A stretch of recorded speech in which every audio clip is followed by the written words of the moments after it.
Fala galera, beleza? Sejam bem-vindos aí a mais um vídeo no nosso canal. O vídeo de hoje a gente vai falar aí do BRCR, o BC Fund. Vamos conversar um pouquinho sobre ele, ver como é que tá o relatório e acompanhando, né, esse fundo, que é um fundo de laje corporativa, que ele meio que acho que a melhor definição dele é um carro atolado. Sabe, você já viu um carro atolado? Quando ele roda os pneus e não sai do lugar? É o BC Fund. Ele roda, o tempo passa, 10 anos se passaram e ele não sai do lugar. É meio complicado, né? Eu vejo esse fundo, eu fico pensando, né? A gente vê, às vezes, a Capitânia indo atrás, por exemplo, do Pátria, edifícios corporativos e querendo liquidar o fundo e tal. Será que ninguém nunca pensou em liquidar esse carinha aqui, não? Eu comento isso, pessoal, não é porque eu quero que acabe o fundo, é o fim, eu odeio o BC Fund. Não tem nada contra o fundo, mas é só pensar que ele está sendo negociado a R$70, mais ou menos, né? E o patrimonial dele está a 101. Então, tipo, deu um valor gigantesco preso dentro dele. Às vezes vale a pena. Pega, vende tudo, passa a régua e vai embora. E acabou. Fora os possíveis lucros de vendas de imóveis e tal. Então, tipo assim, eu prefiro, né? Eu penso que não seria uma má ideia liquidar. Indo num caminho um pouco diferente do liquidar, às vezes valeria a pena o fundo reciclar a carteira todos os imóveis de forma bem ativa, né? Mas para fazer isso também depende muito do mercado e tal. Ele está com uma certa vacância, então não é uma solução simples, né? É um problema, digamos assim, um problema fácil com uma solução extremamente complexa. Mas, enfim, a gente espera aí que o fundo consiga sair desse atoleiro. Se vocês, quando eu falo atoleiro, galera, puxem aí, termina o vídeo. Eu não vou mostrar para vocês que eu já mostrei nos vídeos. Mas puxem a cotação desse fundo no histórico, tipo, esse fundo é antigo, 10 anos para trás, puxa 10 anos até hoje e vê a cotação dele, como é que tá. Então, tipo, ele não sai muito do lugar, né? Ele fica meio, como que eu falei, ele fica ele acelera, ele roda os pneus e não anda muito bem. Mas vamos torcer, quem sabe ele consegue resolver. O desafio é muito forte para a laje corporativa, né? Um desafio bem difícil. O que já não era muito bom antes da pandemia, com toda a questão de pandemia, deixou o mercado de lajes como um todo muito complicado. Então é meio foda. Mas vamos acompanhar, vamos observando aí. Eu gosto de falar essas questões, ali talvez liquide o fundo e tal, não sei o que, para dar opções na cabeça de vocês. Pra vocês pensar, tipo, às vezes pode ser uma boa ideia. Então, tipo, tem que se pensar, né? Faço um outro exercício com vocês aqui para falar sobre essa questão de liquidação. Considerando uma liquidação sem nenhum tipo de lucro, assim, né? Nenhum valor acima do patrimonial, que é R$100,96. Puxem aí os últimos anos do gráfico e vejam quando que esse fundo esteve negociado. Eu vou puxar aqui para vocês. Espera aí, deixa eu abrir aqui um negócio. Vamos ver em qual período de tempo esse fundo conseguiu ficar negociado acima de R$100. Só pra gente fazer um exercício aqui. Quer ver? Vamos lá. Já tá na tela aqui. Temos aqui com o BC Fund. Os últimos 5 anos dele. Quando ele ficou acima de R$100, foram poucos momentos. Logo caía, subia, caía. Opa, subiu lá naquele pico que todo mundo subiu. Mas se você puxar o máximo, olha o histórico máximo dele aqui, como é que é, né?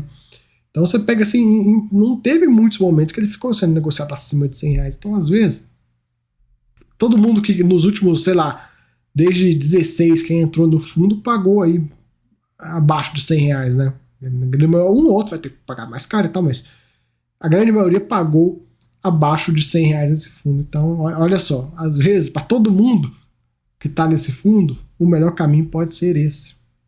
Fora que, considerando um VP, né? Imagina se esses imóveis têm alguns lucros, tal, que a gente sabe que VP não reflete a realidade. Imagina se, sei lá, se sai esse valor aqui, se liquida o fundo, em vez de sair por 196, sai por, sei lá, 105, 110. Pô, 105, se a gente pegou o gráfico ali, vocês viram, 105 foram poucas vezes que passou de 105. 110, então só de pensar dessa maneira, ia agradar todo mundo. Até o cara que comprou a R$90 tá tomando um fumo, o cara que comprou a 60 e tá tendo um lucro aí a R$70, o cara que comprou 80, enfim, vai agradar todos os possíveis investidores. Eu penso, né? Às vezes eu penso na solução, porque eu fico comentando disso. Às vezes eu vejo a capitã indo pra cima de alguns fundos e tal, eu falo, pô, não precisa liquidar, não precisa fazer. E no caso desse cara, eu fico, pô, ninguém vai mexer com ele, não?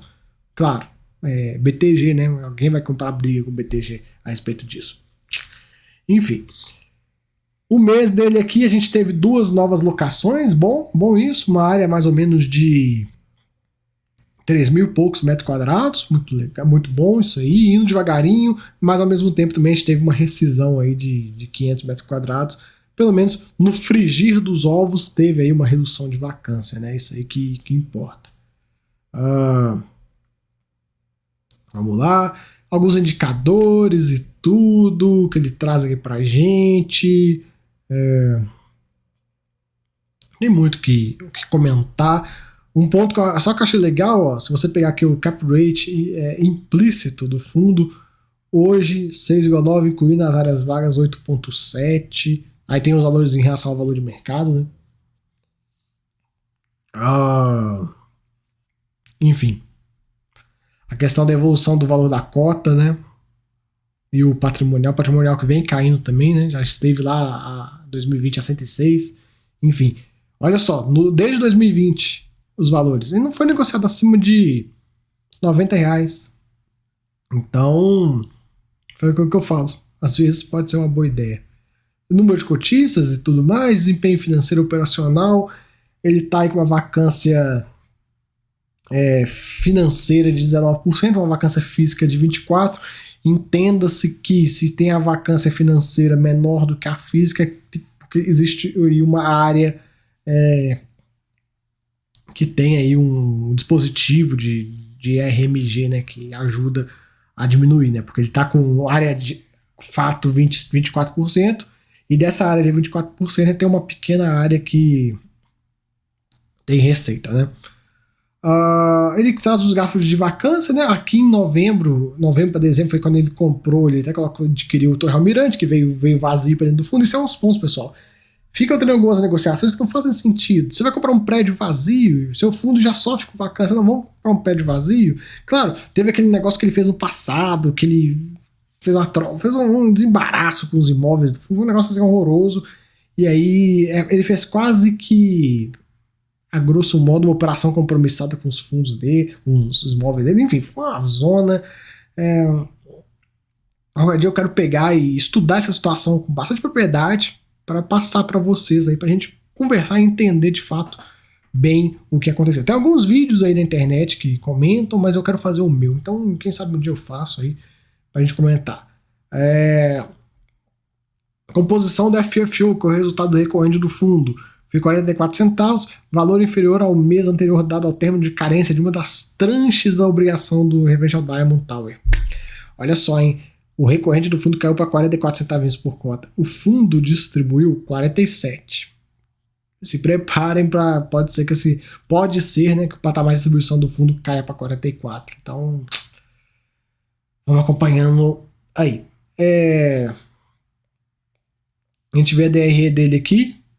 Né, a gente vê o resultado das propriedades e tudo mais, despesas, perere, parará, pororô, e quanto que foi aí o que ele teve de entrega aí para os seus cotistas, né?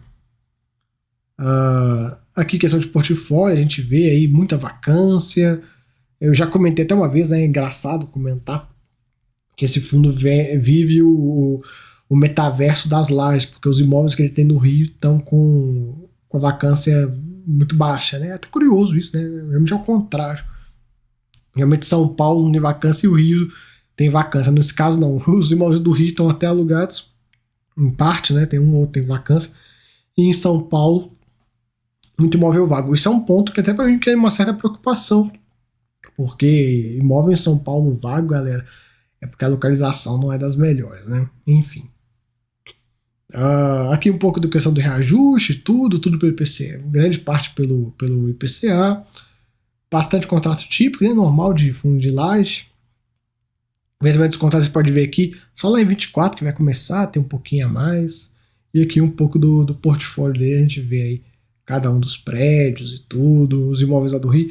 Um ponto que ajuda ele, né, a não ter vacância no Rio é a localização. Ó. O grosso dos imóveis está aqui pertinho do aeroporto Santos Dumont. O aeroporto é aqui, ó, Praia de Botafogo é aqui. E essa região toda aqui é uma região bem interessante, né? Dificilmente vai ter uma vacância nela, né? Tratando do cara, o resto do Rio é outra história, mas essa região ainda está sendo, de certa forma, resiliente. E galera, é isso basicamente tem para comentar. Ele tem algumas organizações aqui, como é que o fundo está organizado. Ele tem uns fundos que ele tem, né? E tudo. Que ele usa para ter aí os imóveis. Enfim, é isso aí que a gente tem para comentar.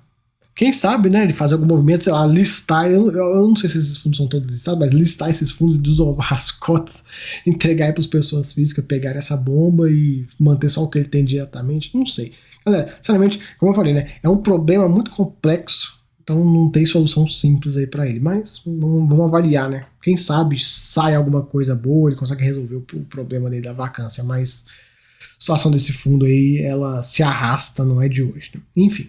Fica aí o vídeo, espero que tenham gostado. Até a próxima. Fui.